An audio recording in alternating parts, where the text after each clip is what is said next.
don't you guys go first? I'll go ahead and get the clicker there for you. Okay, so I had a handful of people that worked with me on the Cyber EW breakout group. And these were the members, so we had a lot of different perspectives from the lab, COCON, Joint Staff, NSA, GTRI. Next slide. So we summarized the modeling challenges in a couple of ways, and this is an actual just capture of the walkthrough that our group did in the breakout session. So I'll ask the team to just kind of jump in if I miss something here. So some of the challenges that we see are that EW and cyber models are being developed separately. So questions that we need to explore are how can the models and linkages to dependencies on mission systems be characterized in an integrated fashion? EW target lists and cyber target lists are currently accounted for in separate models, but we need to figure out how we can model them together and simulate those models to understand what the impacts are of these effects from one domain area to the other. Containerization was another concept that came up in the discussion. So model various tactical and weapon systems serving as carriers for multi-use, where the intended use of a system, whether it was EW, then trying to recharacterize it to figure out what we need to do to adapt it to be able to be a cyber delivery system. Understand the impact of primary function, intent, performance by expanding the use. So we certainly don't want there to be any negative repercussions if you expand the mission of a system. So modeling and simulation might be able to help us figure that out. And then scaling this. So scale to evaluate the performance of the system, to support the operational mission, and then again, scale it up to see what the impacts of dual use might be, not just within a service, but across services too. So if for an integrated joint fight, if there's the use of cyber W that we're not necessarily canceling out the Army's ability to do something or the Navy's. And then there are technical limitations. An example of this would be an 802.11 jammer doesn't necessarily mean that it's actually going to be suitable as a delivery mechanism for a cyber payload. So the next slide.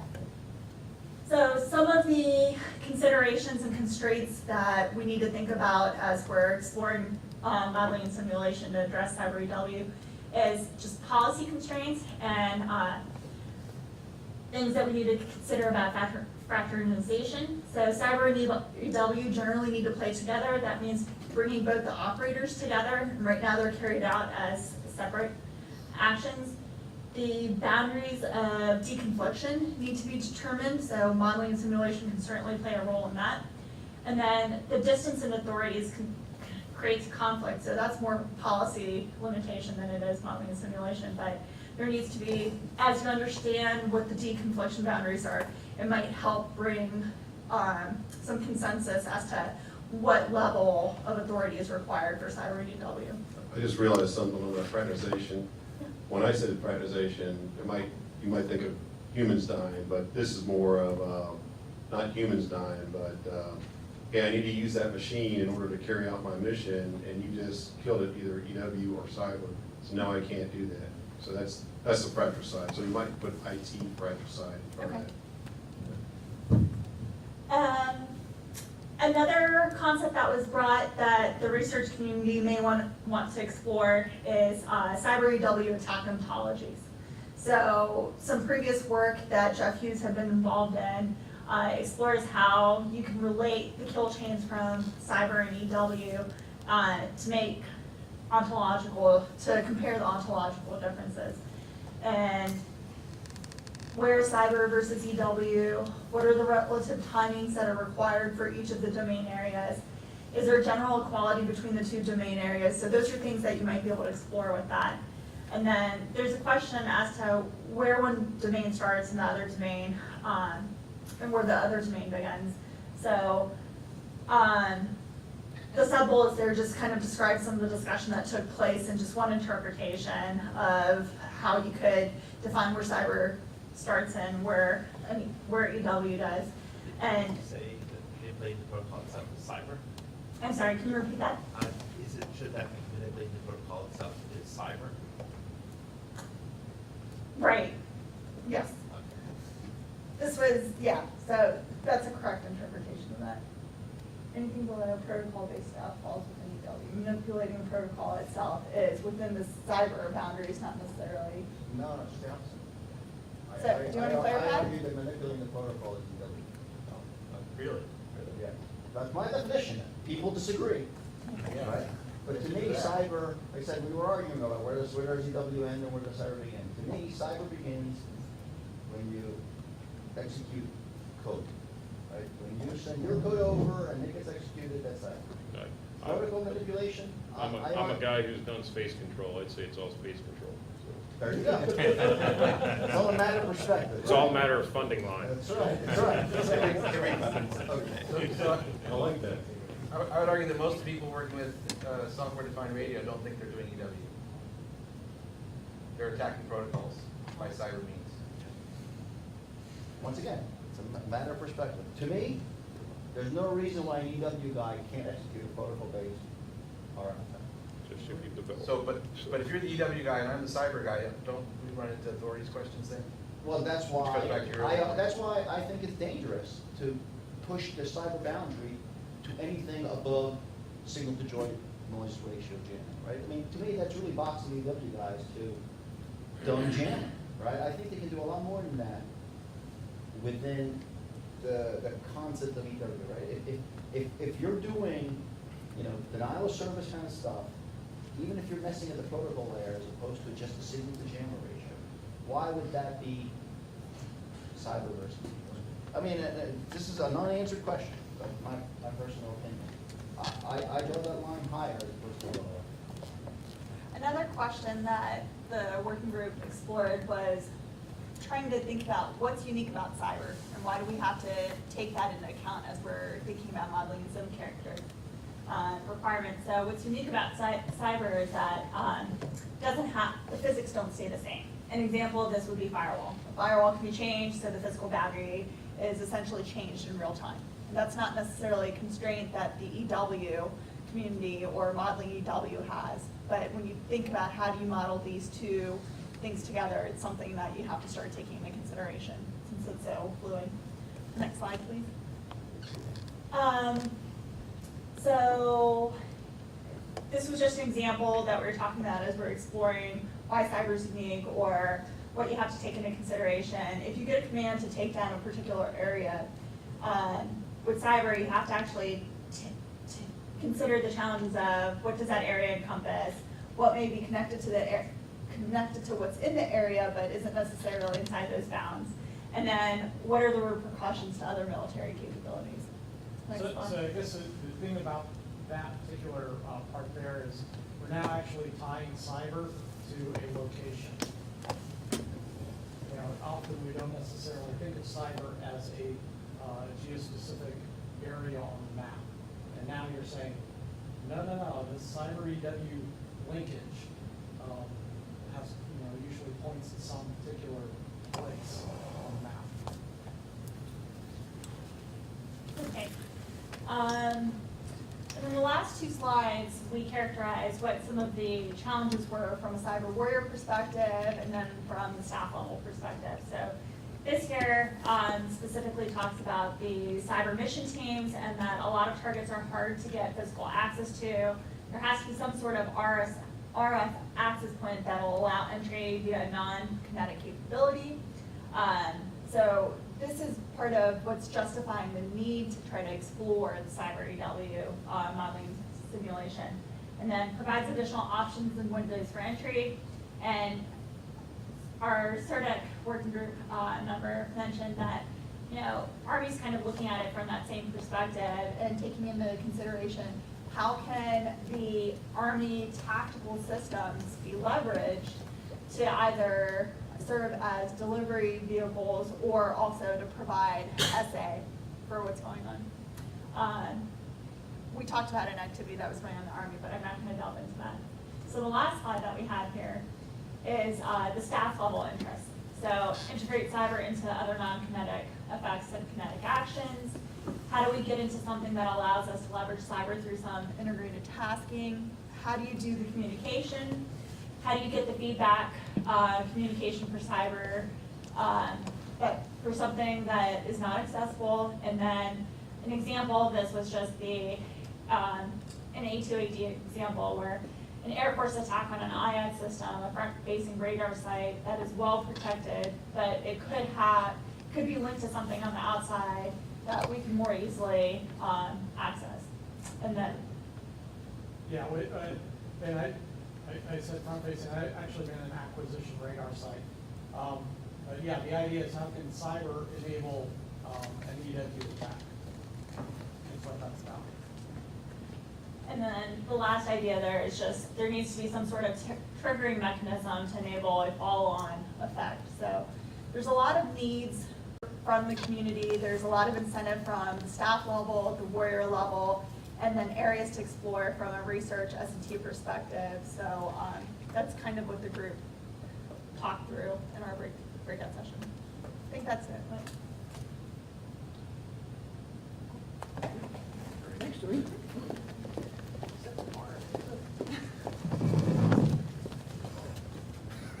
Okay, for the three others, you could come up, you could use the microphone. If you've got a presentation, we could hook it in.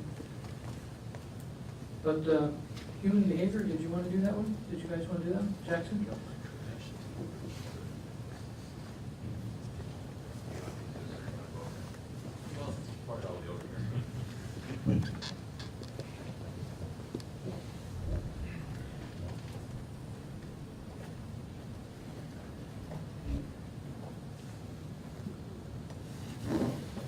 Okay, so we talked mostly about a lot of the things that need to be included, or we would like to see included, or we'd like to be able to leverage from human behavior model, and then try to identify a few ways for each of those that we might be able to try to collect some of the data that's going to be needed in order to achieve that, because for the most part, there are no good off-the-shelf human behavior models out there that make a lot of sense to use. So one of the things we came up with is, one thing we uncovered was that in our experiences, that to get the human behavior modeling, we're inherently going into the social sciences. And whenever we try to combine social sciences with actual science, we find that there's some difficulties, and it's probably because of people like me who use statements like that.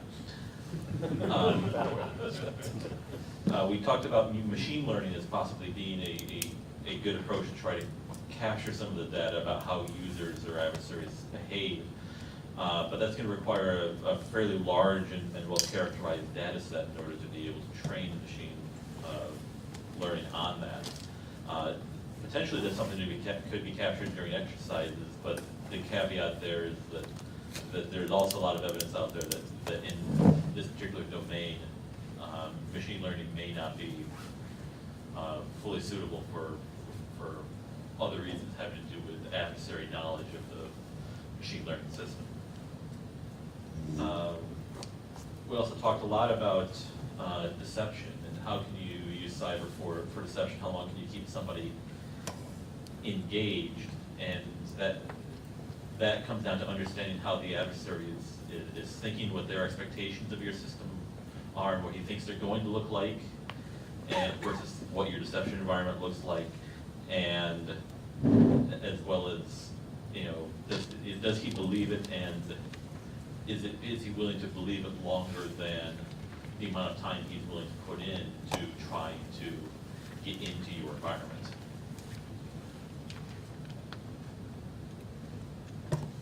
We also talked quite a bit about, you know, how we might be able to leverage the existing training environments and collect the data that would then go into creating these behavior models.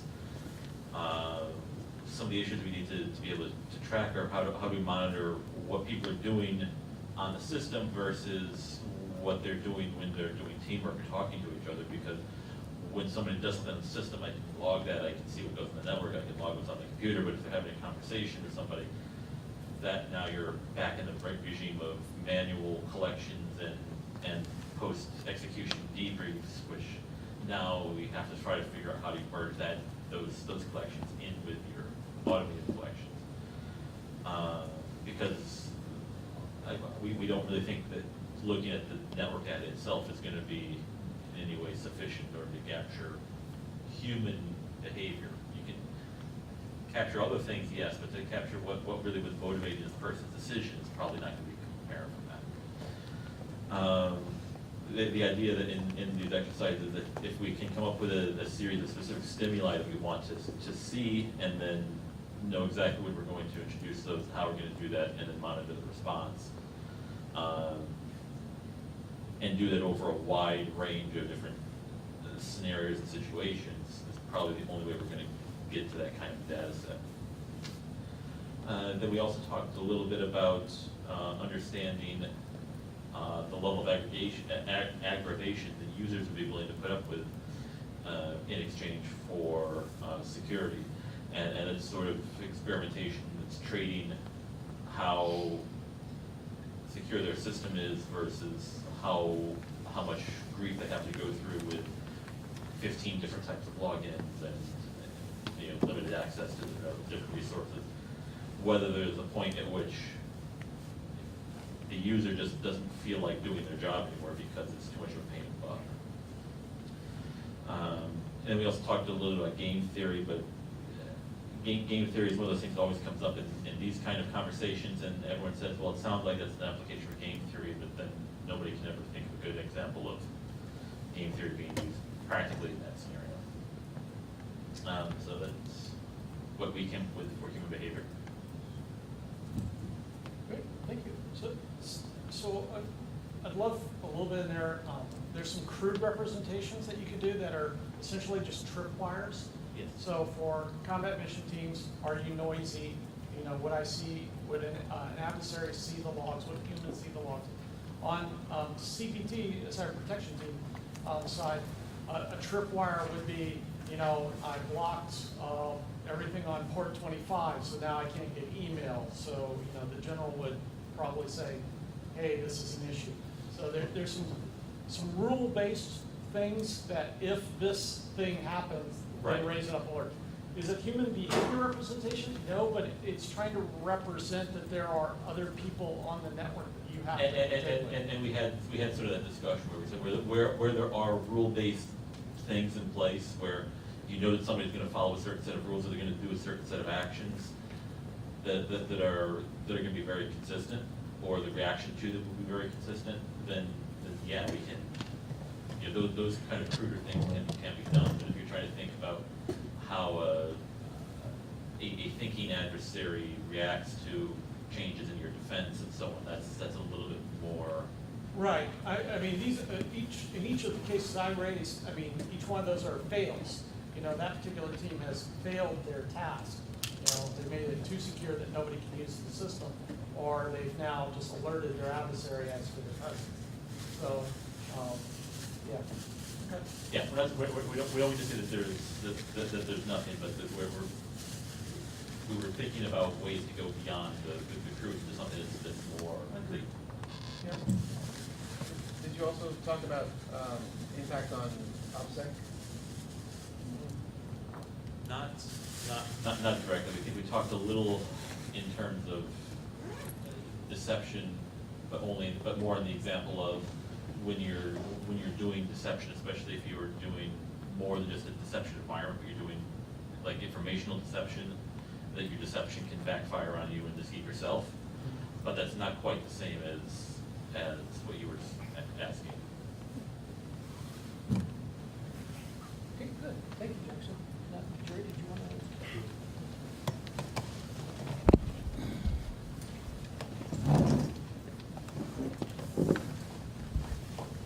So our group was validation and service-based M&S acquisition sort of for architectures. We had John Grosh from Lawrence Livermore National Labs, Barry Siegel from SPAWAR, San Diego, and me, I'm Jerry from Plumbing Simulation Coordination Office. I was going to cut right to our research topics. One of the things that came up, especially when we were talking about industrial control systems, was active mapping for industrial control systems to create maps that could be used as models or maybe even for supervisory control systems to monitor these things. So we sort of have validation plus modeling flavor to Also, B&B of service-based cluster architectures, clusters for modeling and simulation. So that's number 2. Number 3, evaluation of the scalability of current range-based cyber emulators. Maybe, and there's a validation question, when are models valid enough to replace the emulators that exist? So the approach here was we're gonna open it up. I don't know if those seem fairly straightforward, but maybe some of them are already solved, so if the group's got anything to add, that's sort of how we wanted to do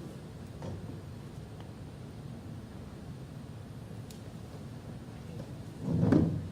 Any okay, all right. And then the last group is the CyberPhysical systems with Dr. Roche.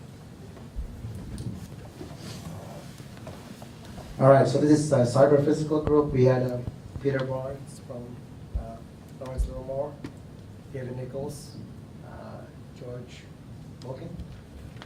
So we discussed 5 topics, 5 challenges. First was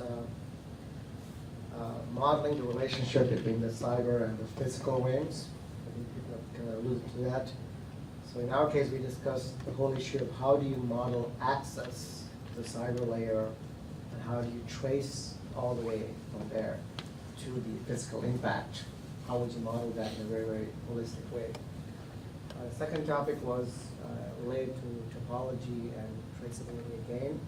If you attack one PLC, what will the effect be on other PLCs in the system? That entails understanding a lot of topology issues. It entails modeling the dynamics of the system. Some systems have very fast dynamics, control systems. Some systems react very slowly. So modeling all of that. Third topic, all of that related to modeling attacks. So the first challenge here was, can we come up with a primitive, sort of a library of cyber effects, a primitive set, from which we can compose and represent all kinds of other composite effects. So it's very difficult to track every model of every PLC and every firmware. It's very difficult. There's so many out there. So the research challenge is if we can boil it down to a primitive set of effects. If you describe the attack to us, and then we can boil it down to its effects, and then we can represent the effects in the modeling and sim platform. The other challenge was related to modeling attacks which distort algorithms. So we have distributed control algorithms now, and the algorithms could be influenced in negative ways. So how do you model that? Our third challenge with respect to attacks was how do you enumerate the attack space systematically? So today, we often put people on control systems and ask them to become familiar with the operation of the control system. You may even demonstrate a few attack scenarios.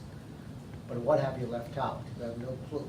So this is where modeling and sim can play a very active role in enumerating the attack space very systematically and presenting that for training purposes. The fifth topic, I suppose, was really the dependency between security and safety. So a lot of these systems are designed with a lot of safety engineering, but what studies are beginning to show is that security can thwart the assumptions safety engineers make. Safety engineers often assume benign failures. They often assume independent failures. So a very sophisticated attack is one that actually understands the schema of the system and actually can go and thwart all the checks and balances and coordinate the attack. So how do you model that? I think that's probably was a good summary of what we discussed.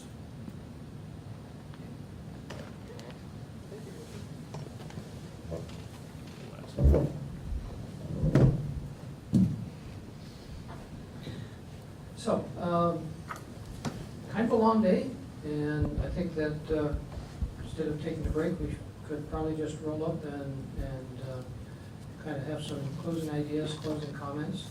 And I think I'd invite, before I do any of the last minute notes, I'd like to give Dr. King the option to maybe say some remarks about today, closing comments or something, or? Okay. This.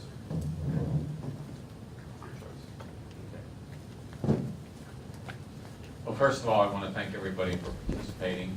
Cyber modeling simulation is an important area for the department. There are a lot of different aspects of it. There's differences in scale, everything from the chips up to the humans. And it also touches on modeling simulation in other communities, particularly as we're trying to interface this into our cyber mission forces. So it gets into military modeling simulation and policy doctrine, you know, the type of things that they do routinely, which is, for me as a scientist, is a little bit foreign. But I think there's clearly a lot of work. I think we've captured a number of ideas. It's going to take some work to synthesize those and help shape what we need to be doing next in this. One of the things that I guess we didn't quite get to, because we didn't have the right mix of people, is if we're looking, you know, part of one of the things we're doing as part of this overall activity is looking for new ideas from outside of the department. And I don't think we've quite perhaps achieved that. And I think maybe there's a next step to do some scouting in terms of other modeling simulation efforts outside of things that are funded across the federal government and funded by the federal government. So I think that probably still needs to take place. But I think also we've got, you know, with John Garska's activity, we can feed into that with the input from this workshop. And I think that'll be useful as he tries to actually generate new activity, new research opportunities, and new engineering efforts to build cyber modeling simulation for, you know, across the department. So I think this has been beneficial, and I think we've captured some good ideas here. It'll take a little bit of time to sort of put those together in a coherent message in it that we can present to, you know, one of the things that this feeds up to is to the principal cyber advisor, who reports to the secretary, and the whole office, policy office that supports him, who's orchestrating the whole DoD strategy in cyber. So again, thank you, and I think, you know, I welcome any other closing remarks. Anybody else that wants to make them in thoughts of next steps or, you know, ideas of moving forward.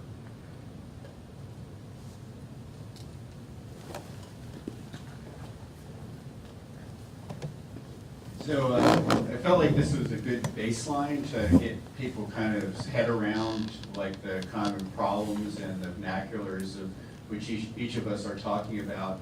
You know, one of the things you might want to consider is a workshop that actually thinks about like a roadmap for modeling simulation, you know, 5 or 10 years out. And, you know, I think each of us touched on problems and pain points. You know, like we talked about validation of component models, and I think scattered across the day there were a lot of nuggets. But to actually think about like how to stitch together, like what are the elements and what kinds of problems that you're trying to drive at, would, I think, you know, be something that we welcome to participate in. And, you know, also help to have a room that's a little more, you know, closed off and higher level security too for some of us. There is that part. This initiative was to try to get kind of a cross flow between groups, and I think we got close. Thank you for that. And thank you, Dr. King, for allowing us to do this.